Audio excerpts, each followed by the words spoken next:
Charmel est né dans les années 50 dans les quartiers de la Soie à Lyon, qui était le berceau de la corsetterie française, puis a été racheté dans les années 70 par Jacques Domal.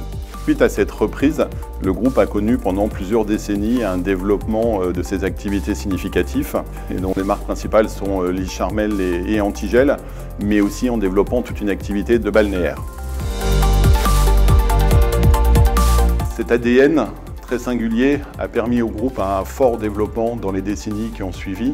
Malgré ce plan stratégique structuré, en 2018, avec un ralentissement de la consommation de lingerie et des difficultés conjoncturelles, des gilets jaunes et des grèves, le groupe s'est retrouvé dans une difficulté de trésorerie. Suite à cela, une procédure de mandat ad hoc a été engagée pour discuter avec ses partenaires bancaires.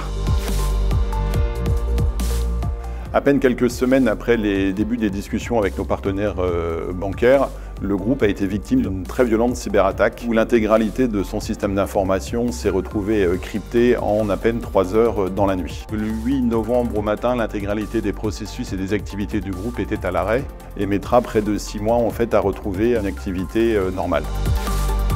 À peine quelques jours après, le groupe s'est retrouvé confronté au confinement qui a, pour plusieurs mois, ensuite arrêté l'intégralité de ses activités.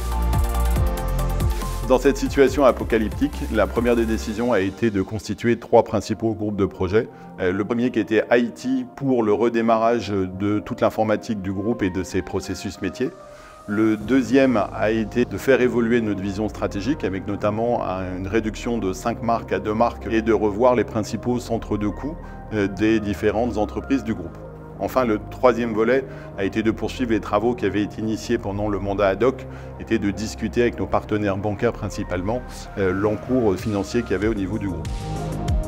Fait important, on est sorti de cette période Covid et cette période d'observation en ayant généré de la trésorerie et en n'ayant pas recours à un PGE. Cette aventure difficile a démontré la solidité des fondamentaux du groupe dans sa constitution, l'engagement de toutes ses équipes et leur capacité à être résilientes et à rebondir et à être innovantes. À date, on devrait finir une année 2023 avec un chiffre d'affaires supérieur à 50 millions d'euros et une dette nette qui est de l'ordre de 0, alors qu'elle était de plus de 30 millions d'euros avant l'entrée en procédure. Lee Charmel aujourd'hui, c'est 800 collaborateurs, c'est plus de 2000 points de vente à travers le monde, une dizaine de boutiques en propre et une présence également dans les plus beaux corners de grands magasins comme Le Bon Marché ou Bergdorf Goodman. Je pense que Lee Charmel mérite le prix Ulysse pour 3 raisons principales. Le chemin parcouru par Lee Charmel est vraiment atypique.